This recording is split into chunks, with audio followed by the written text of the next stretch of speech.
taman tu bukan saja dibuat dekorasi lah. Maksudnya kita nak tengok taman kurma, ada kedai kurma.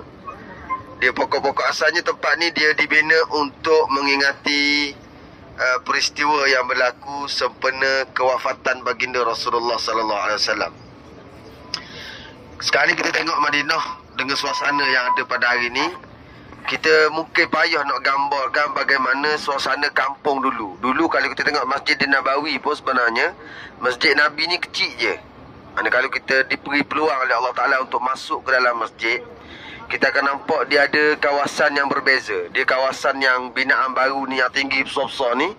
Dan kalau kita masuk depan sekali, kalau kita sempat untuk masuk ziarah baginda Rasulullah SAW, kita akan nampak bahagian masjid hadapan ni dia berbeza, dengan kubah yang lebih banyak dalamnya, dan ada lampu-lampu yang lebih banyak, ataupun lampu-lampu gantung. Dipanggil benda chandelier ke benda?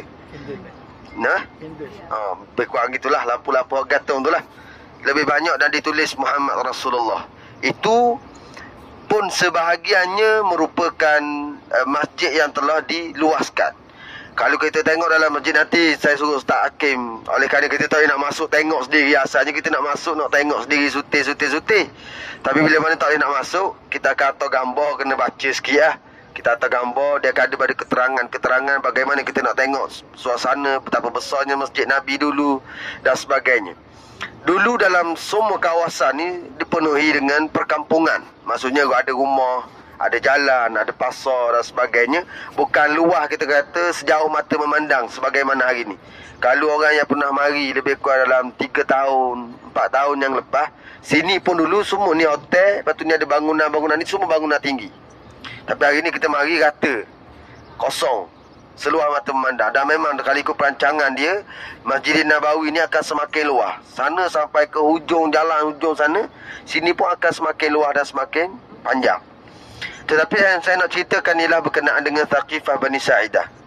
Ketika mana baginda Rasulullah sallallahu alaihi wasallam di penghujung usianya, sebelum diangkat, dicabut nyawanya oleh Allah Subhanahu wa taala, para sahabat Nabi Muhammad SAW tiada seorang pun yang menjangkakan bahawa Nabi akan pergi. Mana orang tak tahu bila Nabi akan pergi, Nabi sakit dan sebagainya. Kita letak dalam kepala mereka bahawa ini merupakan kali terakhir mereka akan melihat baginda Rasulullah sallallahu alaihi wasallam. Walaupun ada di kalangan beberapa orang sahabat, khususnya Abu Bakar As-Siddiq, ketika mana turunnya ayat yang terakhir ataupun surah yang terakhir daripada Al-Quran. Kita dalam Al-Quran kita ada 114 surah. 114 surah. Surah yang terakhir yang diturunkan oleh Allah Ta'ala ialah surah An-Nasr. Idza jaa nasrullahi wal fath wa ra'aitan nasa yadkhuluna fi dinillahi afwaja, sehingga kepada akhir surah.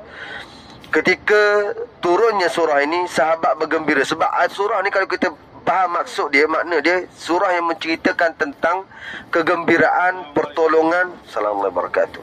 Dan Allah Ta'ala akan memberikan kepada Islam kemuliaan apabila orang akan terima Islam.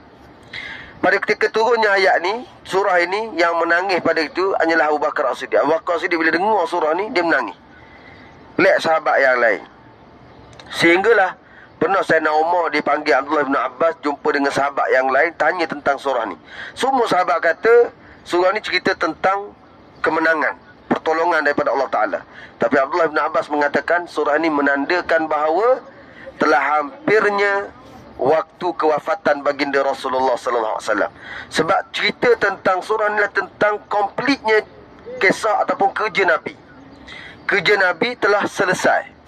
Jadi bila mana selesainya kerja Nabi Muhammad sallallahu alaihi wasallam, semestinya Allah Ta'ala akan menjemput kekasihnya baginda Rasulullah sallallahu alaihi wasallam. Sebab itulah bila mana berlakunya peristiwa kewafatan baginda sallallahu alaihi wasallam, sahabat semua tidak menjangkakan peristiwa itu akan berlaku.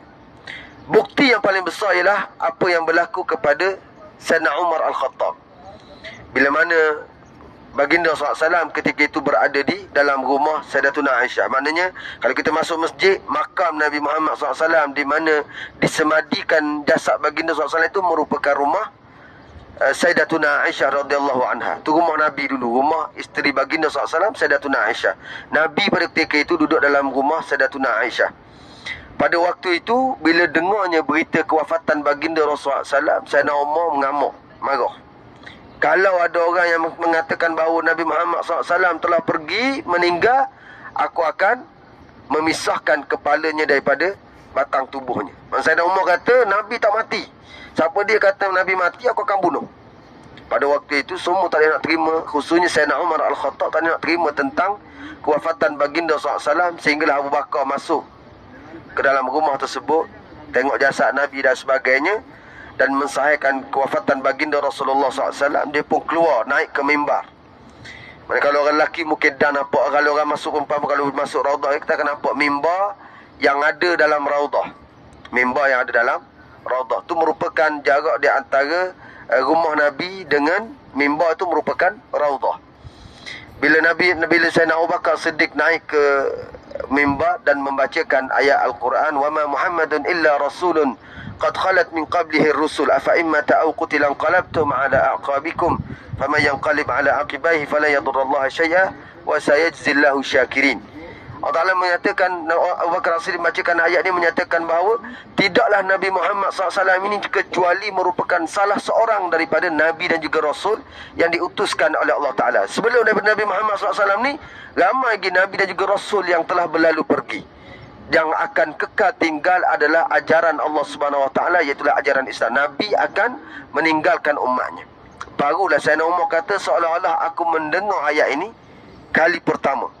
Apabila berlakunya peristiwa tersebut dalam suasana yang tidak dijangka, kita boleh bayangkan suasana yang hampir panik yang ada dalam masyarakat Madinah. Semua orang sayang Nabi dan semua orang tidak menjangkakan apa yang akan berlaku kepada Nabi Muhammad SAW. Mana kita kata, tak mustahil boleh pergi. Mana dia akan rasa macam seolah-olah baru tadi aku tengok dia hidup. Macam kita tengok anak beranak kita yang baru semalam kita jumpa, tiba-tiba hari ni telah pergi. Baru tadi aku jumpa, aku tengok dia segar minum air sekali dengan aku tadi, tiba-tiba dia telah pergi meninggalkan kita. Apatah lagi baginda SAW, orang yang paling disayangi oleh penduduk Madinatul Munawwarah, bahkan mereka yang menganut ajaran Islam. Bila mana berlakunya peristiwa tersebut, Abu Bakar As-Siddiq mengambil keputusan ataupun mengambil tugas untuk menenangkan masyarakat Madinah yang ada pada ketika itu. Tetapi di sana, di kalangan para sahabat, mereka faham. Kerana mereka orang yang Allah Ta'ala bukan sahaja beri kepada mereka golongan yang dididik oleh baginda SAW, tapi kefahaman mereka tidak ada pada generasi yang lain. Kefahaman yang ada pada sahabat merupakan kefahaman yang terbaik. Sebab tu Nabi sebut, sebaik-baik kurun ialah kurun aku, iaitu orang yang bersama dengan aku 100 tahun yang pertama. Sebut kemudian yang 100 tahun selepas daripada aku, yang kemudian 100 tahun yang selepas daripada 300 tahun yang pertama. Bila mana wafatnya baginda SAW, beberapa orang sahabat daripada golongan Ansar, mereka berbincang di Thaqifah Bani Sa'idah. Kalau kita tengok rumah Nabi dengan Thaqifah Bani Sa'idah ni jauh. Mana kalau kita nak datang pun kita rasa perjalanan jauh. Sekarang ni kita nampak dulu dengan rumah, dengan binaan, dengan pokok-pokok dan sebagainya, maka dianggap satu tempat yang jauh, rumah Nabi dengan Thaqifah Bani Sa'idah. Ini merupakan salah satu tempat biasa berkumpulnya pemimpin-pemimpin Ansar. Orang Ansar biasanya di tempat berkumpul dia di sini sebelum daripada Islam.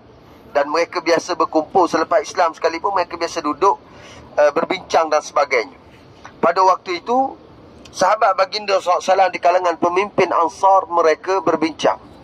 Bila tahu berita tentang kewafatan baginda SAW, mereka pun tahu bahawa bila perginya Nabi Muhammad SAW